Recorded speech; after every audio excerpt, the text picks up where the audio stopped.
नमस्कार दोस्तों, मैं मनीष कुमार भोज आप सभी का अपने YouTube चैनल पहाड़ एजुकेशन में हार्दिक स्वागत करता हूं। दोस्तों, आशा करता हूं कि आप सभी लोग स्वस्थ होंगे और साथ ही आपकी जो आगामी प्रतियोगिता परीक्षाओं की जो तैयारी चल रही है वो बहुत शानदार तरीके से आप लोग कर रहे होंगे।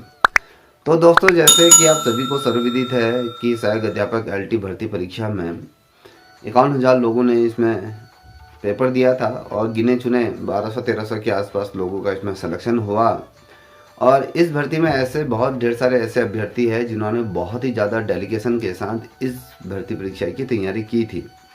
और अंततः गत्वा अगर हम बात करें तो उन अभ्यर्थियों द्वारा इस चयन सूची में जो अंतिम चयन सूची थी उसमें भी अपना स्थान नहीं बना पाए। कुछ कमियों की वजह से या उनके हिसाब से पेपर नहीं आ पाया, तो ये तमाम वजहें रहीं। तो उसी के अंतर्गत एक ऐसे भाई हैं जिनका मैसेज मुझे आया और ये मैसेज बहुत ही हृदय विदारक ये मैसेज है। और मुझे ये वीडियो इसलिए बनानी पड़ी क्योंकि इन्होंने एक सलाह पूछी है कि मुझे क्या करना चाहिए। और मैं ये सलाह सिर्फ इन्हीं भाई को नहीं देना चाह रहा हूँ, जितने भी भाई बहन इस वीडियो को देख रहे हैं आप लोग भी इसका मनन करिएगा। मैं जानता हूँ कि कैमरे के सामने आकर बोलना बहुत ही आसान है, मगर जिस व्यक्ति विशेष पर ये परिस्थिति से जो बच्चा गुजर रहा है, ये उसका दर्द, जो उसकी वेदना है, जो उसकी पीड़ा है, वही समझ सकता है, अन्यथा कोई नहीं समझ सकता। ना ही आपके भाई, ना आपके बहन, ना आपके पिताजी, कोई नहीं समझ पाए कि आपके अंदर जो तूफान चल रहा है, जो चीज़ें हो रही हैं, जो परिस्थितियों से आप गुजर रहे हो, उसका जो दंश है वो आप ही झेल रहे हो। तो मैं बस इतना चाहूँगा कि आपको एक राह दिखा सकूँ कि आप ये करके अपने जीवन को अच्छा कर सकते हैं। जितने भी अभ्यर्थियों ने इस भर्ती परीक्षा में या कहीं भी कोई भी भर्ती परीक्षा में जिस बच्चे ने तैयारी की हो और उसके सापेक्ष परिणाम नहीं घोषित हुआ है, उसको उम्मीद थी कि इस भर्ती परीक्षा में मेरा सिलेक्शन हो जाएगा, मगर उसके सापेक्ष परिणाम उलट आया और चयन नहीं हो पाया। तो इसी कड़ी में जो ये मुझे लगा बहुत ही ज़्यादा मैं डिसअपॉइंटेड हुआ, या कहें मैं भी बहुत ज़्यादा कुछ समय के लिए इस चीज़ को सोचने में स्तब्ध हो गया कि भैया कि आप इतना ज़्यादा क्यों चीज़ों को लेके चल रहे हो, क्यों हर चीज़ से गिव अप कर रहे हो। ज़िंदगी में कभी भी हार नहीं माननी है। पहले तो सर्वप्रथम ये चीज़ें, एक ह्यूमन बीन, हम एक मनुष्य योनि में आए हैं। हर मनुष्य का इस धरातल में कोई ना कोई किरदार होता है। ये रंगमंच है, इस रंगमंच में हर व्यक्ति का कोई ना कोई किरदार फिक्स रहता है, वो अपने उस किरदार को निभाता है।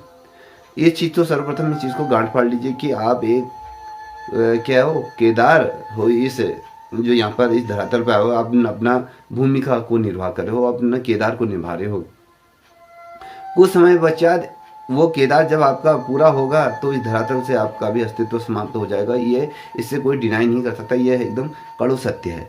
तो दोस्तों, जो ये भाई जी ने मुझे जो मैसेज किया, तो मैं इनसे पर्सनली ये भी कहना चाहूँगा कि आप बिल्कुल भी निराश ना होइए। हर चीज़ समय के अनुसार होता है। LT भर्ती परीक्षा में आपका चयन नहीं हो पाया, क्या पता आपके भाग्य में कुछ अच्छा लिखा हो, कहीं अन्यतर विभागों में आपका चयन लिखा हो, कहीं अच्छी जगह पर आपका, मुझे लगता है कि सिलेक्शन होगा। परमपिता से मैं ये आग्रह करूँगा कि आप अच्छे जगह पर पहुँचें। तो ये भैया कहते हैं कि इनके द्वारा मुझे 10 फरवरी को ये मैसेज डिलीवर किया गया था जब अंतिम चयन परिणाम घोषित हुआ था। तो DB में इनका नाम था, इन्होंने DB भी तमाम चीज़ें कराई थी, मगर जब अंतिम चयन परिणाम की जो सूची आई थी उस सूची से इनका नाम पृथक हो गया। ये कहते हैं कि सर, कल रात जो जारी हुआ था, जो सहायक अध्यापक LT भर्ती की जो अंतिम चयन सूची, मैं नाम न देखकर बहुत ही अधिक निराश हुआ हूँ। संभवतः जो रिवाइज आंसर की थी, या कहें जो प्रश्न डिलीट होने से मेरे कुछ नंबर कम होने से चयन सूची से मैं बाहर हो गया हूँ, क्योंकि मेरे अंक कट ऑफ के बराबर ही थे। संशोधित जब उत्तरमाला आई, उत्तरमाला से मुझे बहुत ही ज़्यादा नुकसान हुआ। इस जो रिवाइज आंसर की आई थी तो बहुत से अभ्यर्थी को नुकसान हुआ। जब पूर्वोत्तर जो आंसर की जारी की थी आयोग ने, तो उसमें बहुत से अभ्यर्थी अच्छी पोजीशन में थे। जब रिवाइज आंसर किया है, कुछ प्रश्न डिलीट हुए तो उस वजह से नुकसान इन्हें हुआ। ये कहते हैं कि वर्ष 2021 में भी यही हुआ मेरे साथ। उस वेदना से या उस कसक से उबरने के लिए वर्ष 2021 के बाद, चाहे वो केंद्र सरकार हो या राज्य सरकार का, ऐसा कोई भी टीचिंग एग्जाम नहीं बचा होगा जो ना दिया हो, जिसमें कोई कहीं पर मैं लिखित में रह जाता हूँ। ऐसा कोई एग्ज़ाम नहीं रहा हो जो टीचिंग से रिलेटेड हो। TGT, KVS, TGT, Navodaya Vidyalaya और जो रक्षा मंत्रालय के जो सैनिक घोड़ाखाल के जो कहें सैनिक स्कूलों के भी फॉर्म मैंने क्रैक किए, लेकिन बदकिस्मती से इंटरव्यू फाइनलिस्ट में नाम नहीं आया। EMRS टीजीटी अंग्रेजी क्वालिफाई मार्क्स की वजह से मैं रुक गया। कुछ राज्य विशेष के एग्ज़ाम भी मैंने दिए और वहाँ पर भी पॉइंट से मैं रुका। इन सब की कसक से ये सोच मेरी दब गई है। ये कह रहे हैं कि जो कसक है मेरा मनोबल टूटा है, इन सब की कसक ये सोच कर दबा ली। ये कहते हैं कि जो भी प्रतियोगिता परीक्षाएं थी 2020 के बाद, जो अल्टी भर्ती में चेंज नहीं हुआ, उसके पश्चात मैंने अन्य तरह जगह दी थी, और उसके बाद जो मेरे अंदर जो ठेस थी, जो कसक थी, मैंने ये सोच कर दबा ली कि चलो उत्तराखंड LT क्रैक कर लूँगा और नौकरी लग जाएगी। लेकिन जब रिवाइज आंसर की आई, उसकी वजह से सारा गुड़ गोबर हो गया। इस वजह से आस भी लगी, जब रिवाइज आंसर की आई तो उससे सारा कुछ इतर हो गया। इस वजह से ये अवसर भी मेरे हाथों से चला गया। लगातार ये कहते हैं कि लगातार असफलताओं से और कुछ अन्य कारणों से मैं टूट गया। देखिए, मैं आपसे, आपके बड़े भाई होने के नाते यही कहूँगा कि आपको टूटना नहीं है, आपको लड़ना है। मानव का स्वभाव ही लड़ना होता है, अपने जो गोल को फिक्स करना होता है। जीवन में जब से मनुष्य पैदा होता है, उसके भाग्य में ना के बराबर सुख की प्राप्ति होती है। अन्यथा अगर देखें, आप अपने जीवन को स्मरण करिए, अपने जीवन को उठाइए, आपके जीवन में सुख के सापेक्ष अगर हम देखें, दुखों की संख्या बहुत अधिक है। दुखों का प्रतिशत अगर देखें ना, तो वो टॉप पर रहता है। तो लगातार असफलताओं से और अन्य कुछ कारणों से मैं टूट गया हूँ। अब प्रतियोगिता परीक्षाओं से मोह भंग हो गया, स्वास्थ्य भी और आर्थिक संसाधन सहित अन्य कारणों से भी मैं बद रहा हूँ। ये कहते हैं कि मेरा स्वास्थ्य भी ठीक नहीं है और आर्थिक संसाधन भी मेरे पास उतने नहीं है, और मैं उसकी वजह से भी कुछ नहीं कर पा रहा हूँ और मेरा मनोबल टूट रहा है। ऐसी स्थिति में मेरा प्रतियोगिता परीक्षाओं की जो रणभूमि है, उसे छोड़ना ही मेरे लिए उचित रहेगा। और कहते हैं कि मेरे पास जो प्लान B के रूप में मजदूरी के अलावा कुछ शेष नहीं है और कुछ नहीं बचता है। कहते हैं कि कृपया मुझे सलाह दें। जैसे आप ये देख पा रहे होंगे, ठीक है, तो ये इनके द्वारा मुझे ये मैसेज किया गया है। तो मैं सर्वप्रथम मैं आपसे यही कहूँगा कि प्रतियोगिता परीक्षाओं से जब तक आपकी एज ओवर नहीं हो जाती, मोह भंग मत करें, लड़ें, कोशिश करें। जैसे एक चींटी बार बार दीवार पर जब चढ़ती है, धीरे गिरती है, बार बार चढ़ती है, फिर अंततः एक समय ऐसा आता है कि वो उस चोटी तक पहुंच जाती है। तो आपको भी हार नहीं मानना है। जितने भी अभ्यर्थी इस पीड़ा से, इस दंश से गुजर रहे हैं, आपको हार नहीं मानना है। आपको निरंतर आगे बढ़ते रहना है और अपने लक्ष्य को कहीं ना कहीं पार करना है। यदि आपको लगता है कि आपके सामने कुछ संसाधनों की कमी हो सकती है, पढ़ाई में आप नहीं कर पा रहे हो, आप चीज़ें मैनेज नहीं कर पा रहे हो, तो मैं अपनी तरफ से आपको निःशुल्क प्रवक्ता संवर्ग की कोचिंग फ्री ऑफ कॉस्ट करा सकता हूँ। मगर आपने अपना मनोबल नहीं तोड़ना है। मैं कर सकता हूँ, एक चांस और है, अंतिम प्रयास क्यों ना कर ले हम। आपने जैसे देखा था, एक वाक्य मैं आपके सामने रखना चाहूँगा। जैसे यूपी में या मध्य प्रदेश में कहीं पर ही पुलिस भर्ती परीक्षा चल रही थी या कोई उसके फिजिकल चल रहा था, तो वहाँ पर एक लड़की थी, अंतिम पायदान पर चलते चलते उसका पैर टूट गया, मगर उस लड़की ने हार नहीं मानी। उसको डेडिकेशन देख के जब उसका पैर टूट गया, वो दर्द, वो वेदना में वो थी, तो वो किसी अन्य की मदद ना लेते हुए वो पैरों के बल, हाथों के बल रेंगते रेंगते रेंगते रेंगते उसने वो मंजिल पा ली। इससे हमें ये सीखने को मिलता है कि जब हमारी परिस्थितियां हमारे अनुकूल नहीं होती हैं, फिर भी हम उस परिस्थितियों से उबरने की हमारे अंदर क्षमता होनी चाहिए, और अंततः गत्वा अगर हम कहें तो हम उस परिणाम को बदल सकते हैं। तो यही संघर्ष आपके जीवन में भी होना चाहिए। अभी से गिव अप मत करिए। प्रवक्ता भर्ती है, यहाँ पर शानदार तरीके से आप अपना प्रयास करें, और अगर आप ये वीडियो देख रहे हैं तो आप मेरे से संपर्क कर सकते हैं। और हमारी जो 9 बजे से मेरी जो क्लासेस चलती हैं, मैं फ्री ऑफ कॉस्ट आपको पढ़ाऊँगा।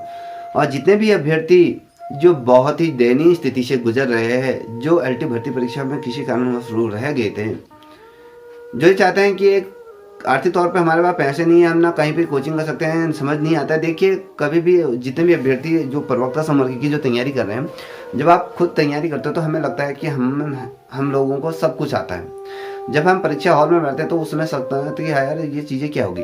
कभी भी हो, पढ़ाई करें, मगर कभी कभी आप ग्रुप स्टडी भी करें, लोगों के सामने अपने आप को भी जज करें कि मैं कितना गहरे पानी में हूँ, क्या लोग कितना आगे हैं, मैं कितना पीछे हूँ। जब हमने परसों ही हमारी क्लास चली थी तो उसमें एक बच्ची आई थी, रेखा नाम की बच्ची थी। तो मैंने पूछा कि बेटा आपकी तैयारी कैसी चल रही है, तो उन्होंने कहा कि सर मेरी तैयारी बहुत शानदार तरीके से चल रही। तो बस मैंने उनसे, जो भारतीय शिक्षा व्यवस्था है, चाहे वो राधा कृष्णन आयोग हो या फिर कहें मुद्यालय आयोग हो या कोठारी आयोग से, मैंने कुछ एक आध जो क्वेश्चन करे तो वो हड़बड़ाने लगी और उसने उसी समय क्लास गिव अप करके भाग गई। तो कहने का मतलब है कि रणभूमि से नहीं भागना है, उसका सामना करना है, चाहे गलत ही सही, मगर हम कर सकते हैं। ये जो अंदर से जो आती है ना, जो फीलिंग, हाँ नहीं मैं कर सकता हूँ, तो जब तक ये नहीं होगा तब तक आपको रणभूमि से नहीं भागना है। कहते हैं ना कि सरकारी नौकरी की तैयारी करना युद्ध भूमि में स्वयं से युद्ध करने जैसा है। यदि विजय हुए तो इस समाज में तुम्हारा राज तिलक होगा, परंतु यदि पराजय हुए तो यही समाज के द्वारा तुम्हें उपहास और व्यंग का सामना करना पड़ेगा। इस चीज को हमेशा मनन रखिएगा। ये समाज है, यही समाज एक व्यंग के साथ आपको किस तरीके से क्या कहेगा ये आप समझते हैं। कहते हैं कि चलते चलते एक दिन तुम्हारा पांव भी थक चुका होगा। जैसे मैं ये डेडिकेट आपके लिए कर रहा हूं भैया। चलते चलते एक दिन तुम्हारा पांव भी थक चुका होगा, जब यह जीवन अपना सारा भार तुम्हारे कंधों पर रख चुका होगा, तब तुम्हें यह एहसास होगा कि मैंने अपना समय क्यों गवा दिया। लेकिन इसके बाद भी कुछ ना कर पाओगे, क्योंकि तब यह समय हमेशा के लिए गुजर चुका होगा। तो याद रखिएगा, तो इस तरीके से चीजें होती हैं। समय से लड़ना है, हारना नहीं है, और अपने आप को करके दिखाना है कि हाँ मैं कर सकता हूँ। देखिए, जीवन का जो सबसे बड़ा सत्य मैं आपको सामने उजागर, बहुत से अभ्यर्थी उनको ये चीज़ें अच्छी नहीं लग रही होंगी। जो बच्चा समझता है, जो प्रतियोगिता परीक्षाओं की तैयारी कर रहा है, जो इन दंश से गुजर रहा है, उसके लिए तो ये वीडियो बहुत ही ज़्यादा मार्मिक है। देखिए, जीवन का जो सबसे बड़ा जो युद्ध होता है ना दोस्त, इस चीज़ का मनन करिए। जीवन का जो सबसे बड़ा युद्ध होता है, जो आप कह रहे हो कि मैं रणभूमि से त्याग कर चुका हूँ, मेरे सामने जो ऑप्शन बी है, ऑप्शन बी लेबरी है, तो ये जो ऑप्शन बी है इसको कुछ समय तक टाल नहीं सकते। क्यों ना फिर पुनः रणभूमि में उतरा जाए। कहते हैं कि जीवन का सबसे बड़ा युद्ध है अपने भीतर की निराशा और कमजोरियों से जूझना, स्वयं पर विजय पाने का प्रतीक होता है। तो ये आपको डेडिकेट है मेरे प्यारे दोस्त। जीवन का सबसे बड़ा युद्ध है अपने भीतर की निराशा और कमजोरियों से जूझना और स्वयं पर विजय प्राप्त करने का प्रतीक होता है। हार जीत का अंतहीन संघर्ष है ये है। जीवन में हार मान लेना ही असली हार है। देखिए, आप अगर मैं बात करूं, जो ये पंक्तियां मैं आपको बता रहा हूं निराला जी की, ये आप पे सटीक बैठती है। ये चीज ना करें, इस चीज का मनन करें। हार जीत का अंत निहित संघर्ष आपके जीवन में चला हुआ है। जीवन में हार मान लेना ही असली हार है, जबकि हर टूटन के बाद जुड़ने का एहसास सच्ची जीत की ओर आपको ले जाती है। जब आप हारते हो ना, हमारे जीवन में हार होना भी बहुत जरूरी है। यदि हमारे जीवन में जब हमें ठोकर नहीं लगती है तो हमें अपनी औकात का पता नहीं चलता है। जब हमें ठोकर लगती है तब हमें अपनी असलियत औकात का पता चलता है कि हमारी औकात क्या है। तो कहते हैं कि जीवन में ठोकर लगना भी बहुत ज़रूरी है। जब ठोकर लगकर या कहीं असफलता से ही सफलता की कहानी गढ़ी जाती है। तो मेरे दोस्त, इस चीज़ का मनन करो। मैं यही सलाह दूंगा कि अभी वो जो प्लान बी है उसको साइड में करके प्रवक्ता संवर्ग में एक बार पुनः एकजुट होकर तैयारी में जुड़ जाइए। निश्चित रूप में भाग्य उदय होगा।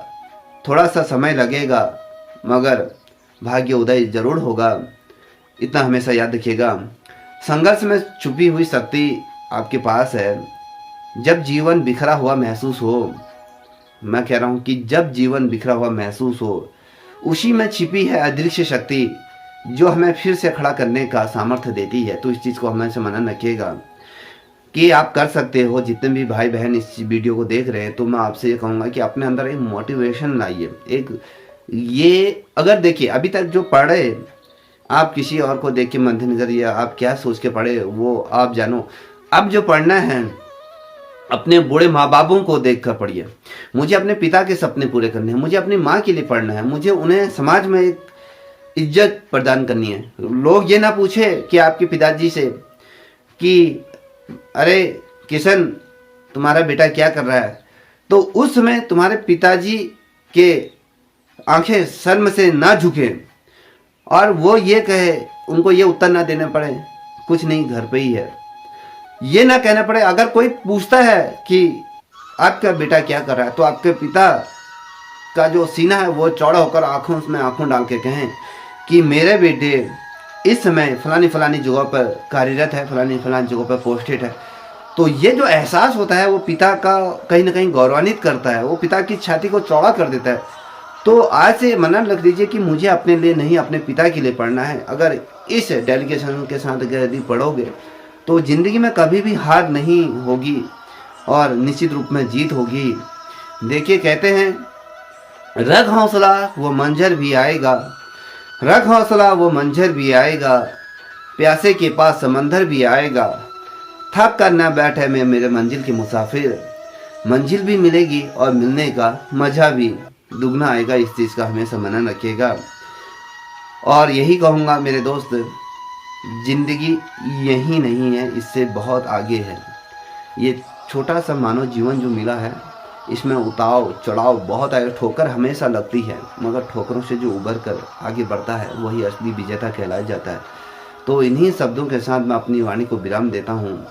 मैंने जो सलाह देनी थी आपको दे दी है। अगर मेरे से कहीं पर टूट या कहीं पर कुछ ऐसे शब्दों का प्रयोग किया गया हो जिससे कि आप लोगों का हृदय दुखा हो, तो उसके लिए मैं क्षमा प्रार्थी हूँ। मुझे क्षमा कर दीजिए। अपना छोटा भाई समझ कर या अपने बड़ा भाई समझ कर मैं आपसे क्षमा प्रार्थी हूँ।